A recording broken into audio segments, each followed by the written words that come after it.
Good afternoon. This is Dimitri Lascaris coming to you for Reason to Resist from Kalamata, Greece on March 24th, 2025. Last week, donors at a European Union-led conference pledged 5.8 billion euros to help Syria's new regime.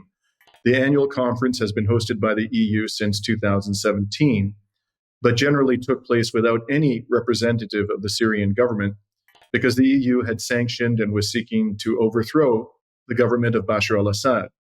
This time, however, in a first for a top official from Damascus, Syria's so-called foreign minister, Asaad Hassan al-Shibani, attended the conference along with dozens of European and Arab ministers and representatives of international organizations.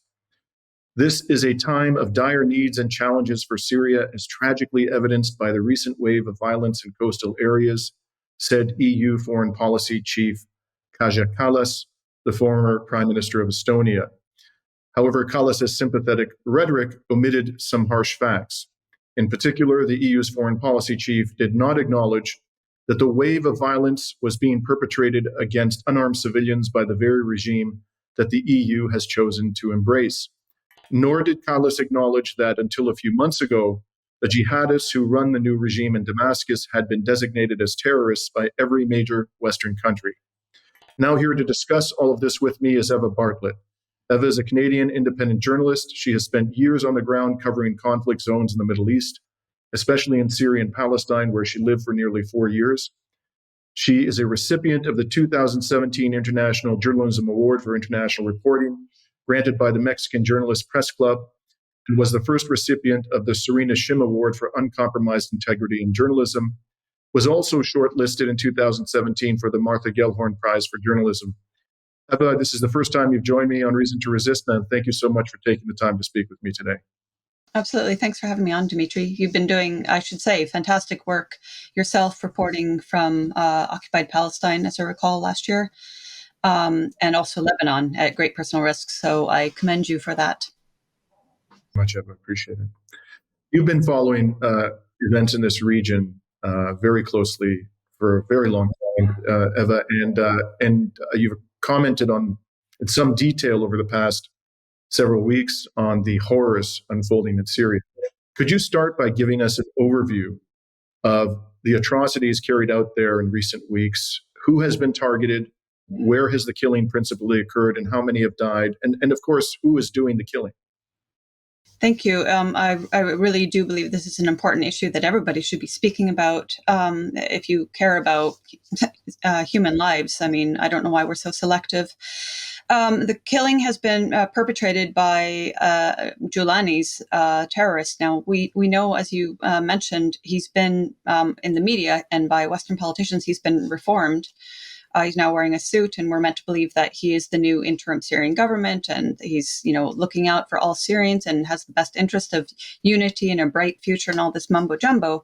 But the reality is, his actions show he has not reformed. He is still the very same Al-Qaeda, formerly ISIS terrorist, and his goons, his terrorists, have been targeting not only Alawites, but primarily in the last few weeks, they've been massacring entire families, entire villages of Alawites along Syria's coast, where it's not majority, it's not totally Alawite. There are also Sunnis and other denominations there, but the coastal areas are where they tend to be mostly living. And so the terrorists have gone, as I said, from village to village, slaughtering entire families. The media has run with the claims that this so-called reform government is merely eliminating, quote unquote, elements of the quote regime of the former Assad government. But in reality, if you're following these channels that are putting out horrific video after horrific video after horrific photos and just so much information spilling out of Syria, you will see that the so-called regime remnants are, as I said, families from elderly to young unarmed men who did not serve in the Syrian military, to children to infants with bullets in their head or their neck slit. And Syrians are screaming for help. And I want to point out the massive hypocrisy of media which are ignoring this, or if they mention it, they're downplaying and saying a few hundred Syrians have been killed, when it's, as with Gaza during the genocide, it was hard to know the exact number of Palestinians slaughtered by Israel, but it was far, far, far more than the 40 or 50,000 the government was saying. And we know this for a fact. And in Syria, it's the same thing. So even well-intentioned media are saying 1,000 have been killed, but it's not true. It's credible to believe the numbers are upwards of 30,000 or even more Syrians slaughtered in the last few weeks alone. Again, most of these are Alawites, but also Sunnis and Christians and Shia have been slaughtered as well. In fact, there was notably, now I don't remember his name, but there was a Sunni sheikh from Damascus who spoke out against the terrorism being committed by HTS or Hayat Tahrir al-Sham or Al-Qaeda against primarily Alawites. And after he spoke out, he was they came to his house and they murdered him in front of his family. So basically, the thing is also, I believe it was March 10th. So this started, well, I want to make a point. This latest bout of slaughter started March 7th. And what the media is saying is, again, this is a response to Syrian resistance, which the media would call terrorist or regime remnants or something like that, who had waged some attacks on HTS, not on civilians. They were attacking the Al-Qaeda in Syria. So the media is framing this as what is happening now is a response to that. But I would like to make the point that all of this started soon after Al-Qaeda took power in Syria, which was in December, because we were seeing reports of minorities being persecuted from as little, quote unquote, as harassment, berating Syrians for their different faith, driving Christians out of ancient places like Malula, which is an Aramaic-speaking Christian village, west and north of Damascus. In any case, this was starting in December. And then it wasn't only harassment, it wasn't only embarrassing Alawites and making them bark and calling them dogs and pigs and all the other ways that they have been insulting them, but also the murders were starting back in December and January. So it's incorrect and dishonest to say this has only started since the 7th, and it's just dishonest to say this is the new government targeting regime remnants. In fact, the terrorists themselves are providing much of the video we're seeing now because they have filmed the slaughter very proudly and they boast about slaughtering civilians and they boast they're going to slaughter more. So it's another aspect of the dishonesty of the media because it's out there in plain sight if they do a little bit of research. And now there are many Syrian channels dedicated to exposing the crimes against Syrians by the HTS terrorists. So it's not like this information is not accessible. It is accessible. In fact, a lot of these channels are putting it in English to make it all the easier to be disseminated because what they want is they want intervention. They want if we go back to the war on Syria from 2011 on, how many times can we remember when, because of some crime committed by the terrorists but attributed to the Syrian government, the whole world conspired for international intervention in Syria because they cared, quote unquote, so much about Syrians. In reality, the real reason was because they wanted to topple the government of Bashar al-Assad. Now, when we have it being live streamed by the terrorists themselves, who are bragging to continue, the world is quiet. I mean, it's like with the genocide of Gaza, with brave Palestinians, whether journalists or civilians, live streaming their own genocide and the world being silent when it was glaringly obvious that Israel was committing genocide and has resumed to committing genocide in Gaza. So basically, to come back to your question, Dimitri, the one other point to be made is that I believe it was March 10th, I could be wrong, but it was around that date that there were UN commissions or whatever their role was coming to Syria to go to these coastal areas. And it's not only the coast, I should also mention there's an area called Masyaf. It's in the Hama region. And so it's not on the coast, but it also has a number, not only exclusively Alawites, but does have Alawite communities. And I know someone in one of those communities, and I'm obviously very concerned about his well-being because they have been slaughtering villages there as well. And it's very difficult for people in those communities to reach the coast and to potentially reach the Russian Hmyimim air base, which is now housing thousands and thousands of Syrians, thank goodness, who managed to reach that air base and are their slaughter is being prevented. But for those who are unable to reach there, they're literally sitting there waiting for the terrorists to barge into their house and slaughter them. And it's just an unbearable fate.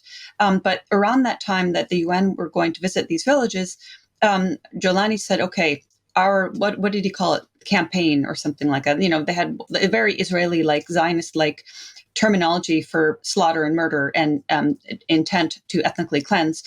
So he said, we've finished our campaign. And in reality, he redirected it to areas where UN viewers were not.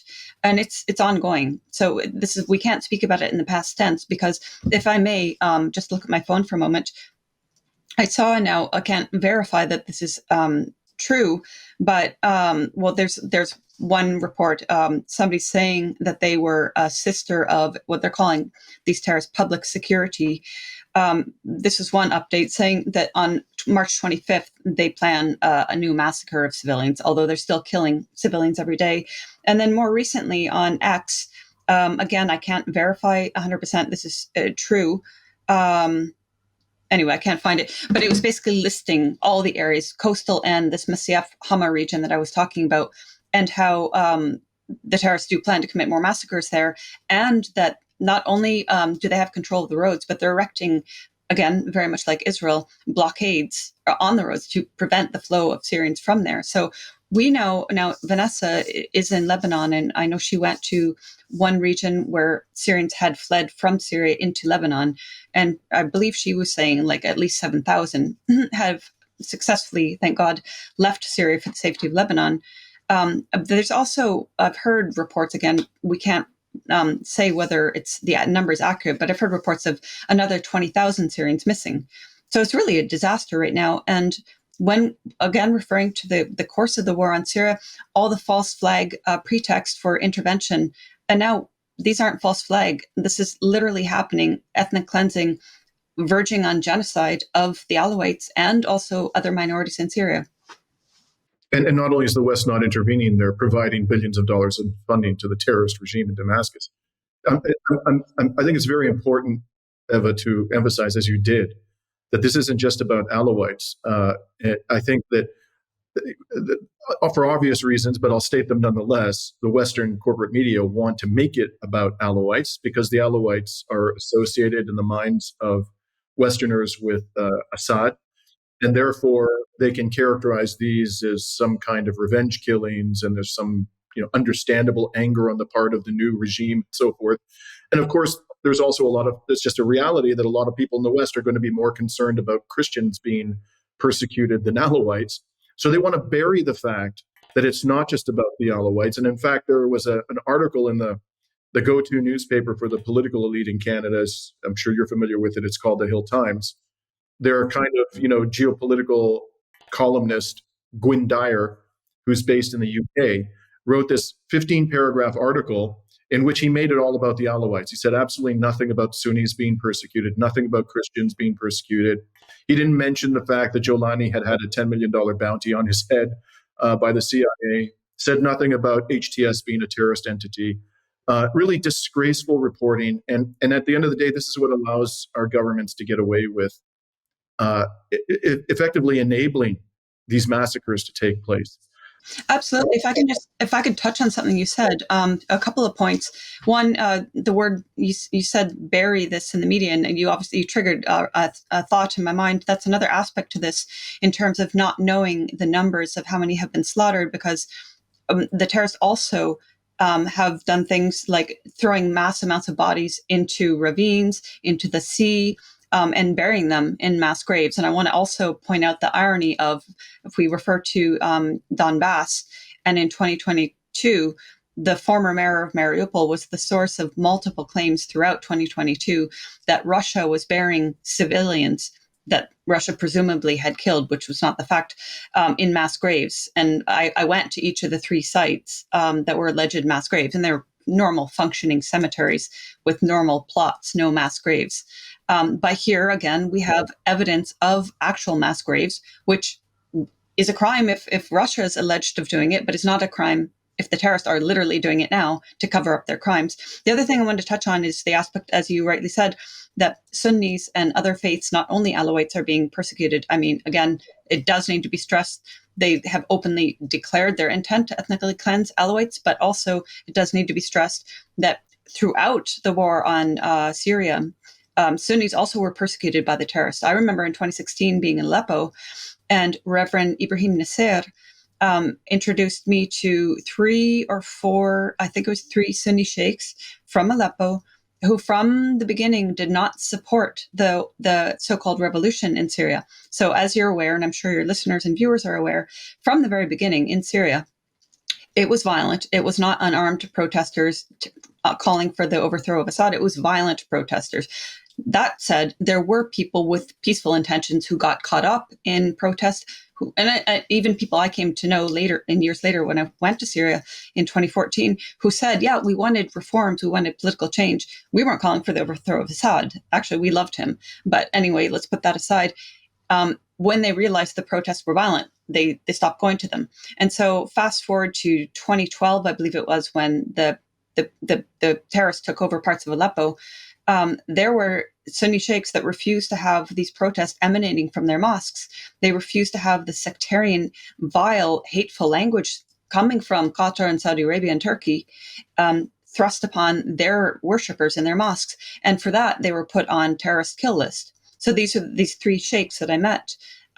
They said, we refused all of this, and they were trying to kill us. So these are Sunni men, Now, you mentioned the allegations against Russia. I understand that at this particular moment, a number of people fleeing this terror have sought refuge at a Russian military base. Is that correct? In Syria. In Syria, correct. Yeah. I've seen reports.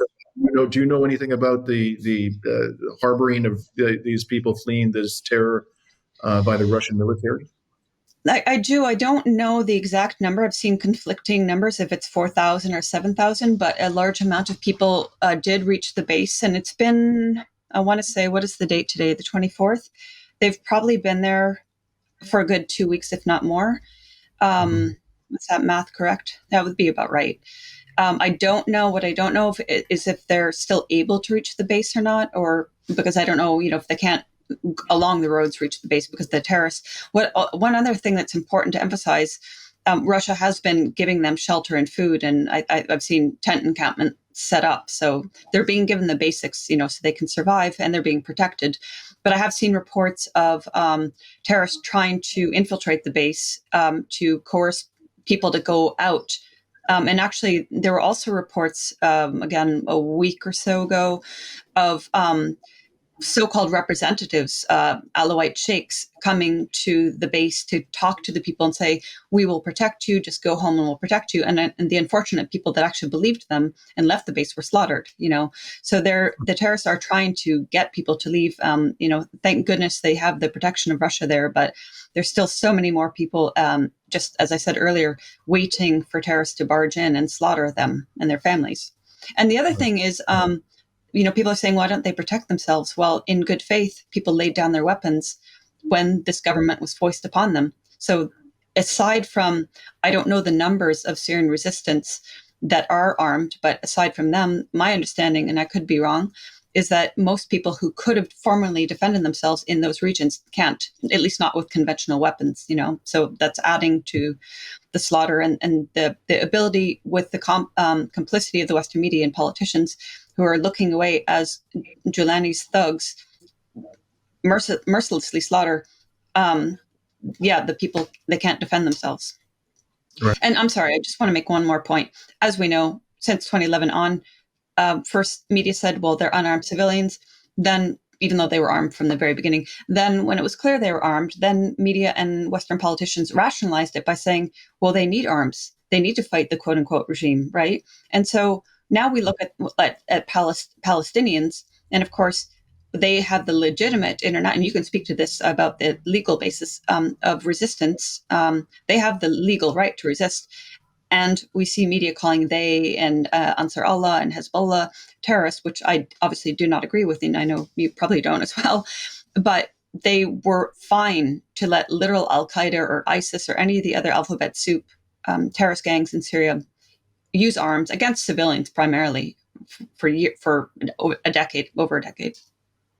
There's absolutely no question, as a matter of international law, that the Palestinian people have a right to take up arms to defend themselves. If there were, if the Western governments were using their enormous leverage over the genocidal regime by, for example, withholding weapons and economic aid, it would not be necessary for Palestinians to do that. But they have no other alternative. And to this very day, Eva, to this very day, I have not heard a Canadian or American politician, somebody who has elected office, ever say that the Palestinians have a right to defend themselves. And we hear this every day about Israel, even though Israel is the aggressor. Now, I want to return to this character, al-Jolani, who now goes by the name of al-Shara. Earlier this month, as I'm sure you know, Eva, he was at an Arab summit in Cairo, and the so-called interim president, Jolani, called on the international community to pressure Israel to withdraw its forces from southern Syria. As far as you know, Eva, has Jolani's regime done anything whatsoever other than calling for the international community to pressure Israel to resist the expansion of Israeli occupation in Syria? No, he hasn't. He's fully and seemingly happily enabled Israel's occupation of southern areas of Syria. I mean, and we saw how it played out. The complete destruction of Syria's defense mechanism, defense abilities after, during and after the al-Qaeda takeover. And then, of course, Israel was a part of that with its bombings. And then just Israel literally waltzing into Syria and occupying areas. And it's ironic, of course. The other point that we could point out about Jolani is that there was some clip of his and other terrorists within al-Qaeda and other factions saying, we will, I don't want to say wage jihad, but basically they were saying they would struggle for their Palestinian brothers and sisters, when the time is right. But clearly they haven't. And they've never been a threat to Israel. And that's another myth. Perhaps uninformed people think, okay, these are terrorists that have been cultivated by the West and the Gulf allies and Turkey, for sure, and trained and weaponized and all that. But they're no threat to Israel whatsoever. And even, during the war on Syria, there are so many reports of the Israelis treating wounded terrorists in field hospitals in occupied Palestine and Israel, and then funneling them back into Syria. There's a Syrian journalist that he was known as the Syrian Mandela. Gosh, I can't believe I'm blanking on his name. I'm sorry.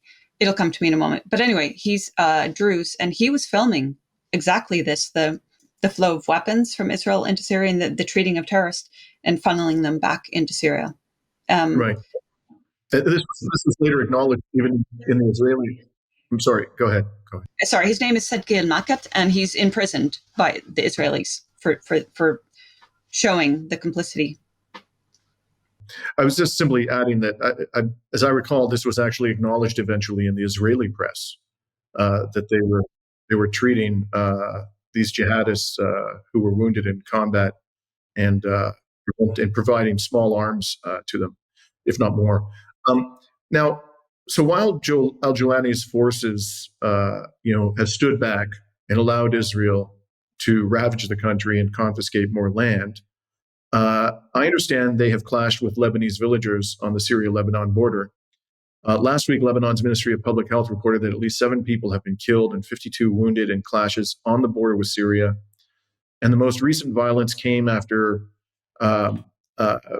skirmishes killed 3 persons, Syrians, who were described by some as Syrian soldiers. That's what the Syrian regime claims them to be. And apparently they were taken into Lebanon and killed. But Lebanon's information minister, Paul Morcos, said that the defense minister told a cabinet meeting that the 3 killed were smugglers and not soldiers. Do you know anything about this incident? But more broadly, Eva, what is going on the border? Who's instigating these attacks, and what is the purpose of these offensive actions? I have to say, quite honestly, I don't know anything more than what you've said. Honestly, it's so hard to keep up with the flow of things, both the slaughter of civilians in Syria and also the ongoing genocide in Gaza. So unfortunately, I can't add a whole lot more than that. But I would definitely disagree that these were Syrian soldiers that were killed. I think, I mean, you can correct me, but I think I saw somewhere that they were Lebanese defending their region from the entry of Al Qaeda into Lebanon, but I could have that wrong. Right. That's what Laith Marouf in Lebanon has been reporting, amongst others.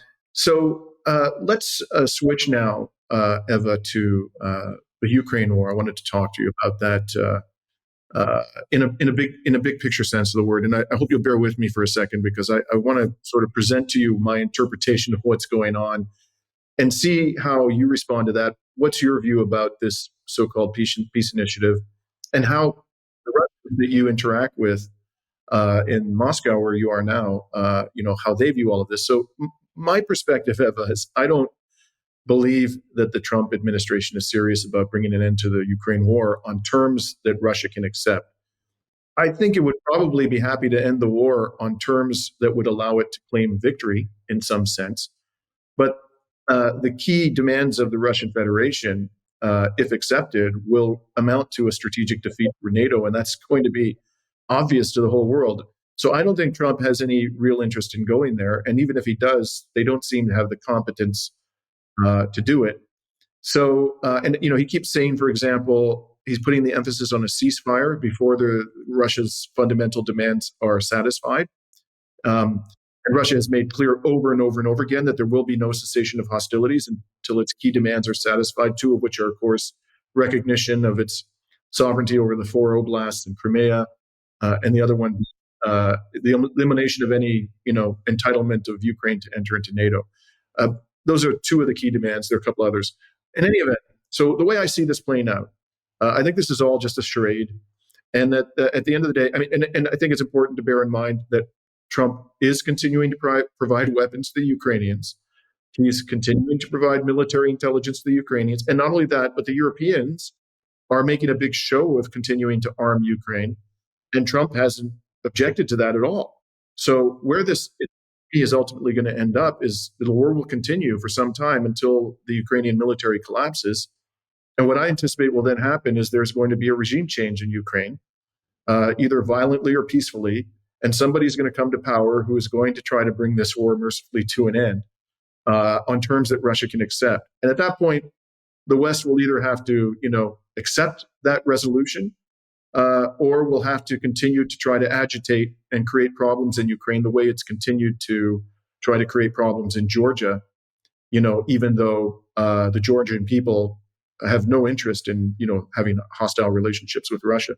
So that's kind of where I see this all playing out. I don't take this all seriously. I think Trump is peace incapable, and I think the way he's behaving in West Asia makes that painfully clear. Man doesn't have a peaceful bone in his body. So that's my long-winded kind of presentation of my interpretation of this. How do you see things? Do you disagree? Do you think this is a serious peace initiative on the part of the Trump administration? And more importantly, how do Russian people that you speak to view this? So I had to get the laugh out of me first. It's not a laughing matter, but just the notion that this is a serious peace initiative is laughable, frankly. And I agree with what you said. Before I finish, I just want to ask, when you said you think there will be a regime change in Ukraine, how would that come about? I think probably the most likely scenario is that Zelensky flees the country when the military collapses. He'll run for the hills to save his own hide, take his family and close associates with him. But he may also be overthrown. He may actually be killed and imprisoned by people who are enraged by what he did. I mean, he had an opportunity, as you know, Eva, to resolve this early on without having to give up any of the four oblasts. And before, when the number of casualties on the Ukrainian side were a tiny fraction of what they are now. So I can't imagine that the Ukrainian people are going to react kindly when the military inevitably collapses, as I think it will. So that's I'm going to start with how Russians see this.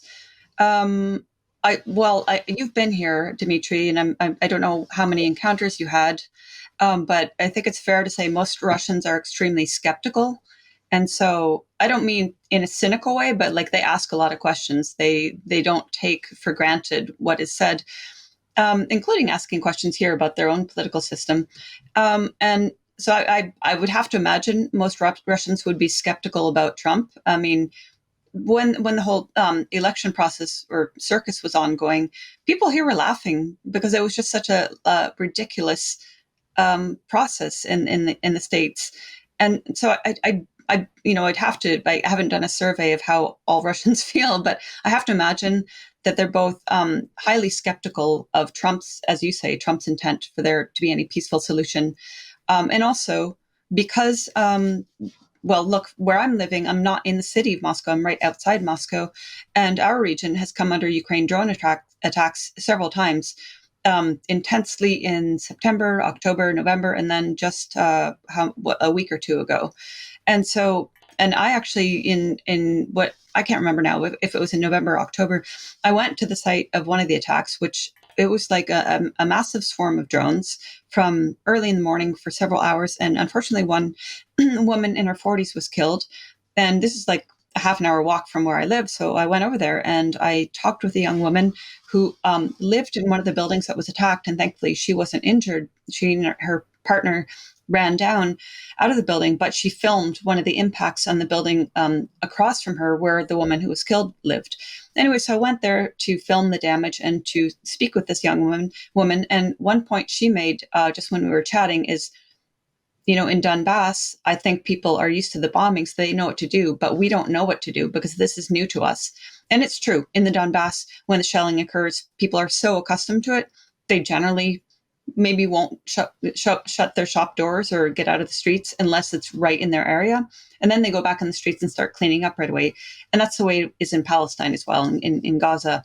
But she was making the point, we don't know how to deal with it. So the point I'm trying to make is that whereas before, for some Russians, the conflict was over there in the Donbass, now it's become very personal because it's obviously not only in my region of Podmoskva, but also in different areas along the border with Ukraine. They've been subject to Ukraine's drone and shelling terrorism, Belgorod, for example, for a very long time now. So I think that the combination of it becoming personal and up close for Russians, and also obviously many families have a loved one serving on the front line, so they're obviously concerned about them.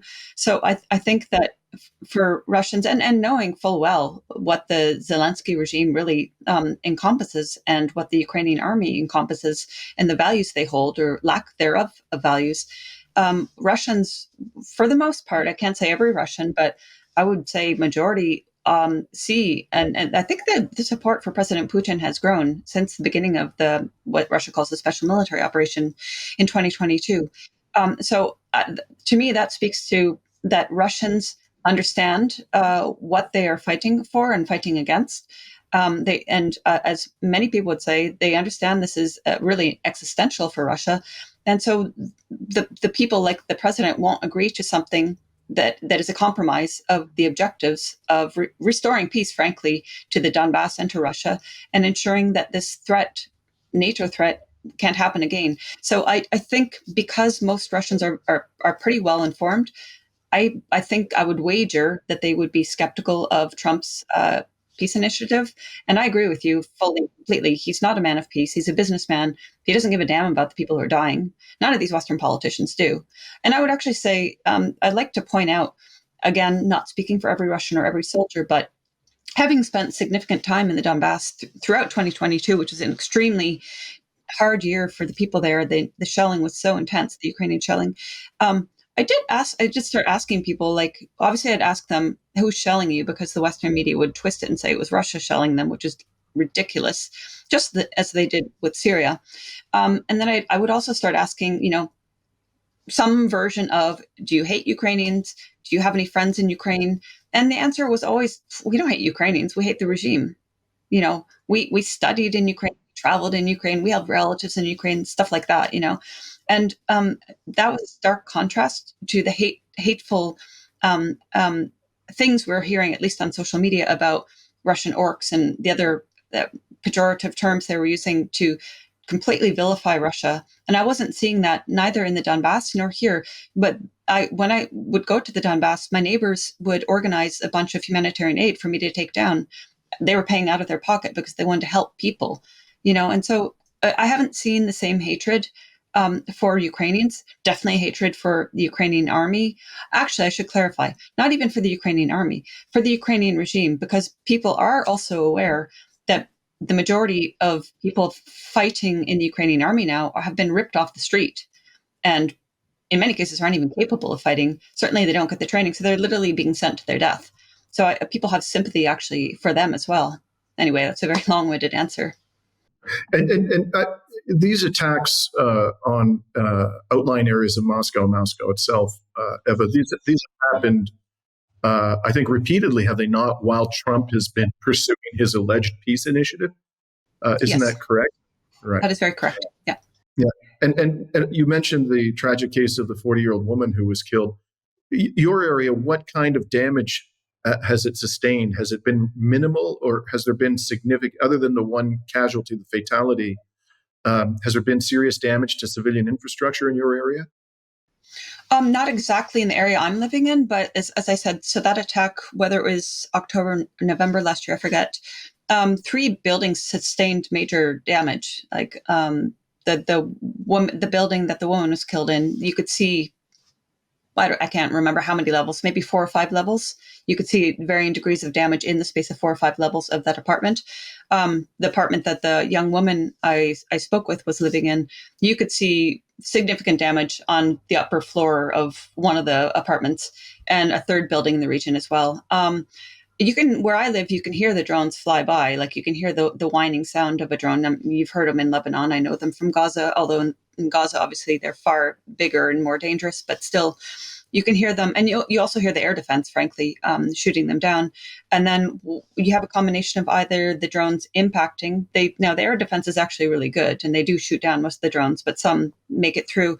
So the damage will be either direct hits from the drones, like the last attack, again, a week or 2 ago, there were buildings in Moscow that were hit, residential buildings, like large apartment buildings. And in this region where I'm living, a house was set on fire. So I assume either the drone hit the house or debris from the drone, but it probably was a drone hitting the house for a fire to erupt. So there has been significant damage, yeah. Right. I want to conclude my interview by asking you about Canada and your interactions. We're both Canadians, and I understand you've had some interactions with Canadian border authorities, which I'm going to ask about in a moment. But before I do that, there was, within the last few days, a diplomatic incident involving the Canadian ambassador to Russia, where apparently she went, I believe, to a war cemetery in St. Petersburg and effectively said that the Soviet Union and Germany were more or less equally responsible for World War II. And Maria Zakharova, the spokesperson of the Russian Foreign Ministry, was extremely animated about this. Do you know anything more about this Canadian ambassador who, found new ways to insult the Russian people? Can you comment on this diplomatic crisis? Not that there was much in the way of diplomatic relations between the two countries. No, I'm afraid I missed that. I mean, I know I do love to hear Maria rip into someone because she's fiercely intelligent, but I missed that one. So what's the name of that ambassador? The name of the ambassador, I believe, is Taylor. Yes, Sarah Taylor. She visited the Motherland Monument in St. Petersburg, and talked about the Molotov-Ribbentrop Pact and Yalta, and insinuated that the Soviet Union was equally responsible as the Nazis for World War II, even though the Nazis killed 27 million Soviets. So, in any event, I think that the indications are that the new government of Mark Carney is not going to be any friendlier to Russia than his predecessor, Pierre Trudeau. Now, on that note, I'd like to talk to you in conclusion about your experiences with the Canadian Border Authority. And this is a matter that's becoming personal to me, Eva, because I now have 4 friends and colleagues from the anti-imperialist and journalistic community who have been interrogated at the Canadian border. The first 2 were Professor Radhika Desai and Alan Freeman. You may know about that. They went to the Valdai conference I don't know if you were aware that Radica was afforded the opportunity to ask President Putin about the disgraceful events in Parliament last year, where a Nazi received 2 standing ovations. So she asked him a question, and she referred to he, in response, described the former Speaker of Canada's Parliament, who was blamed for this, as a scoundrel. So when they returned from the Valdai conference, they were separated at the airport, I believe it was Pearson Airport, and were interrogated for hours. Mm-hmm. Then recently, peace activist Tamara Lorentz, friend of mine and someone I worked with on many occasions, she went to Russia for a women's peace conference. And when she came back, she was interrogated by CSIS, the Canadian spy agency. And then most recently, Eve Engler, Canadian author and activist, outspoken defender of the Palestinian cause, was actually tossed in jail for 5 days after being charged for harassing a fanatical Zionist by the name of Dalia Kurtz. All he did was respond to all of her, racist posts that were showing up in his Twitter feed. He didn't follow her. He wasn't sending her emails. He certainly didn't have any face-to-face interaction with her. And the cops charged him with criminal harassment, even though he was simply responding to her racist commentary. So now I understand you yourself have been having problems entering Canada. Could you give us some insight into what you've experienced? Yeah, I've just had it the one time. I'll just give a little context. So I was last living in Canada in February 2020. And I had left to participate in a panel in the UK on media freedom. I spoke about Ukraine's draconian brutality against journalists and civilians, et cetera. I gave the case of Kirill Vyshinsky, who was chief editor of RIA Novosti in Ukraine and who was held in a sham pretrial detention for well over a year on trumped-up charges. Anyway, I spoke about that. And then I went to Syria. And then with all the COVID things, borders closed, as you know. And so I spent I spent 6 months in 2020 in Syria. And as I was there, I saw the way Canada was dealing with COVID. And so initially I thought, well, while I was there, my brothers closed up my apartment because I couldn't afford to pay rent for a place I wasn't living. But then I saw how things were going in Canada. And I frankly thought that's not somewhere I want to go back right now. So when I did leave Syria, when the border opened, I went to Serbia and spent a few months there. And then I moved here because I saw elsewhere in the world, people were able to work and live their lives with certain precautions. But in Canada, from what I was hearing from contacts there, it was not a healthy place to be. In any case, the point I'm going to make is that after that, I thought, okay, I do want to go back to Canada. I want to visit my mom and my brothers. But I couldn't because I didn't take a vaccine or whatever you want to call those. And I apparently had natural immunity from some medical work I had done here. But Canada wasn't allowing people who didn't have Pfizer or the other options to enter. So I couldn't actually enter Canada. And then 2022, the SMO here starts. And I had been to the Donbass in 2019.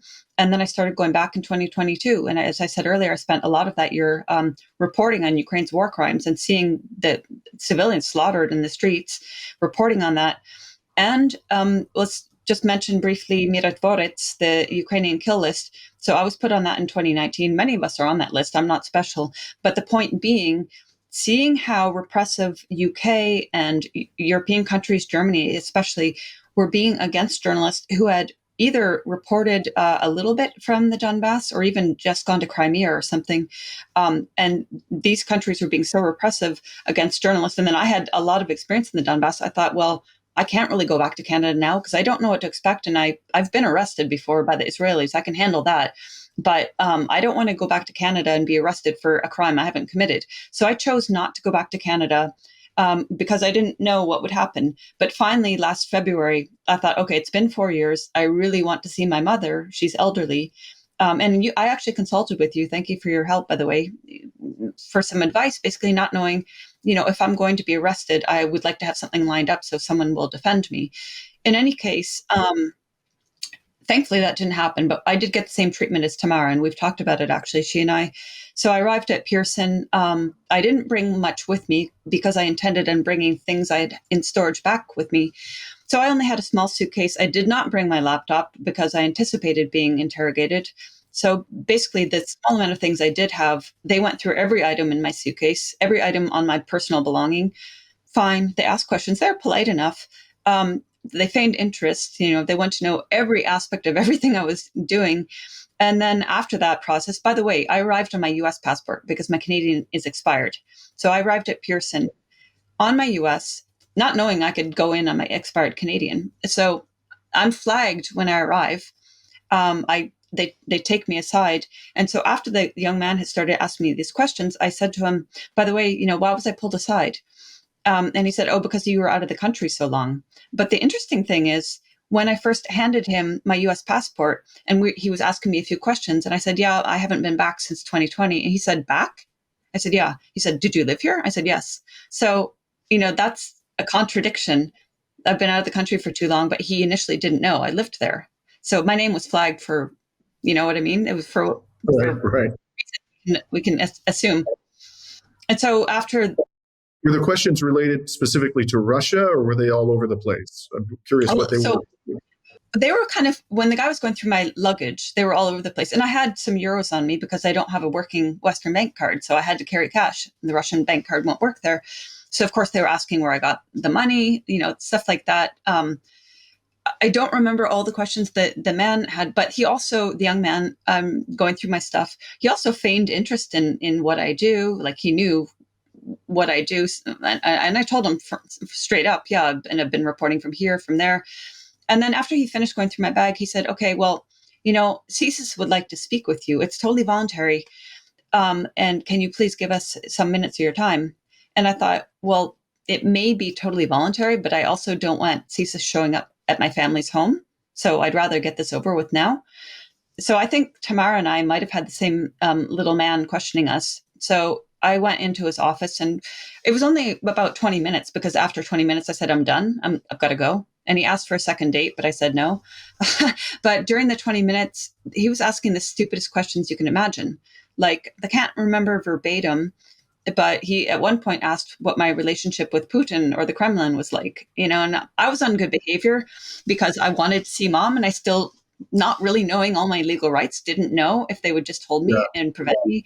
So I was not being mouthy, but, in retrospect, there are certain funny jokes I could have made to that stupid question. But he also was asking about my reporting from the Donbass. And at one point he said something like, what motivates you? He's like, I feel like you're empathetic or something like that. And then he asked a question like about, am I receiving directives from the Kremlin for what I write? And I said, you asked me what motivates me. And he said, yeah. And I said, have you ever seen Injustice? And he said, yes. And I said, that's what motivates me. And so I'm like, I did at least stand up for myself and say, like, what I write is based on what I see or experience, and the government has nothing to do with it. And, I think you've written for RT, correct? How it works is you send. Yes, oh, I've appeared okay. I haven't written for them, but I've appeared on RT on dozens of occasions, and they've never, ever asked me to say anything, forbidden me from saying anything. They've never vetted what I was going to say.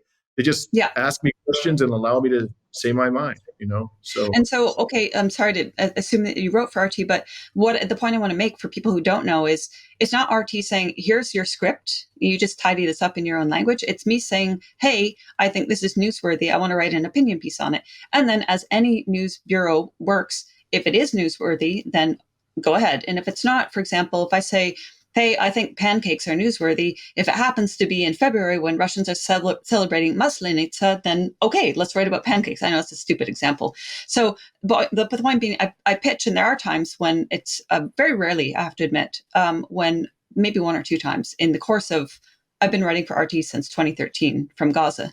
So there's maybe a couple of times in all those years where something I've pitched hasn't been newsworthy.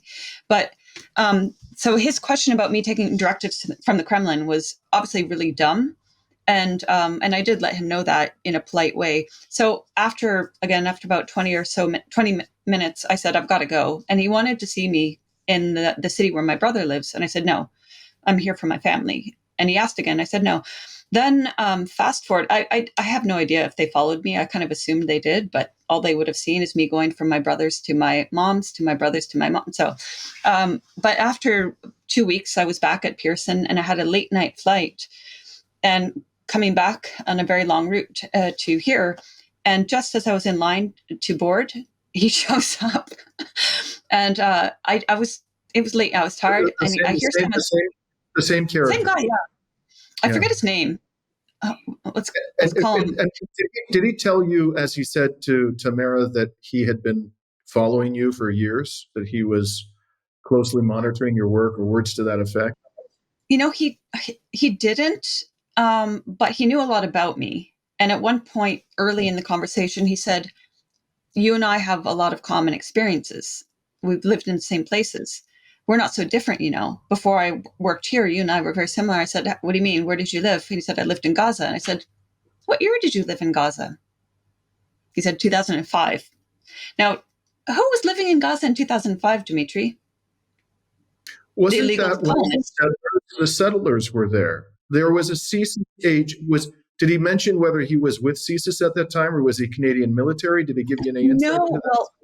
No, he said before I worked with CSIS, I lived in different places. I had I forget what he said his job was, but when he said that, again, I was on my good behavior because I wanted to see my family. But I wanted to say, you lived in Gaza when it was occupied, and you sure as hell were not living amongst the Palestinians. That's 100%.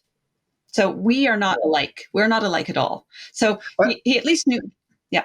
Yeah, I want to clarify one thing, because you said occupied. As a legal matter, Gaza continues to be occupied. I think what you were referring to was the fact that there were illegal Israeli settlements there. And probably he wasn't living amongst the Palestinians. He was probably living amongst the illegal Israeli settlers, which is stunningly stupid that he would tell you this. I mean, what kind of I came to conclude that he was probably, maybe I'm wrong, but he's probably trying to flip me or something, because he also said to me, I want you to know that we're here to protect you. And I had to bite my tongue from laughing. Yeah, like your response. Again, because I'm on good behavior, wanting to see my family. But when he shows up roughly 2 weeks later and it's late night, I'm ready to stand in line to board the plane. And I hear, hi, Eva, and I look down. Okay, I'm exaggerating. It wasn't that short, but he's just disgusting. And I looked over and I said, oh, it's you. What do you want? And he said, I just want to remind you that we're here to protect you. And then I said, I'm going home. I said, are you joking me? You literally armed Nazis in Ukraine. And you think I'm going to believe you're going to protect me? And if I, I'm so glad you said that. So how did you respond to that? Actually, I said it twice very loudly because I was hoping people around me might hear, but unfortunately, how Canadians can be kind of, I didn't hear anything. But if I'd had a little bit more presence of mind, I would have also said, I want to let you know that I think it was 2010, when I was living in Gaza, some of the work we did was accompany farmers on their land. And then the Israeli army would come up to the fence and start shooting at all of us, and we would document it. So, and we didn't have body armor or anything like that. We just had fluorescent jackets and cameras. And so if I had the presence of mind, I would have said to him, hey, are you aware that in 2010, I forget the month, February or something, on one of these incidents, when we came under extensive Israeli fire with bullets, I'm not exaggerating, literally whizzing past our bodies and heads. This incident lasted for well over 40 minutes. And I was with ISM at the time. And so they had a media office in Ramallah, and the media office were contacting the different internationals' respective embassies. So somebody from the Canadian embassy in Tel Aviv, Heather, I think her name was, calls me up and says, where are you? We hear you being fired at. And I explained to her I'm on Palestinian farmland. She asked me what I see, la, la, la. And then she finally realizes that I'm not being fired at by Palestinians. And she says, Israelis? How do you know they're Israelis? I said, because I saw them get out of their Jeep and start firing at us. They're wearing their uniforms. They're on the other side of the fence. And then she said, basically, there's nothing we can do to help you. And then a few minutes later, her superior, Jordi, called me, and he basically said, we just need you to know that something like Israel's security is its own, prerogative. So, you should know you shouldn't be there. And I said, first of all, Israel, I don't you can correct me, Dimitri, but Israel doesn't have a right to impose what they call a buffer zone on the Gaza side of the fence. And it That's was correct. initially 50 meters, and then it was 300 meters. But in reality, they would shoot over a kilometer. We were on land like 600 meters from the fence. That land is completely razed by routine Israeli bulldozing, armored bulldozer accompanied by tanks. And so they can see with the naked eye that they're firing at unarmed, usually elderly or women, entire families, Palestinians. And so I said to him, like, that's such a bogus response. You're enabling the slaughter or maiming of civilians here. So if I'd had the presence of mind, I would have said that to this CSIS man. Yes, that's how the Canadian government protects you. Yeah. Yeah. So it's been a great pleasure talking to you, Eva. I hope we can continue the conversation in the future, and Yeah. stay safe there in Moscow and try to avoid those drones. Thank you so much, Dimitri. Okay. And this is Dimitri Lascaris coming to you from Kalamata, Greece on March 24th, 2025.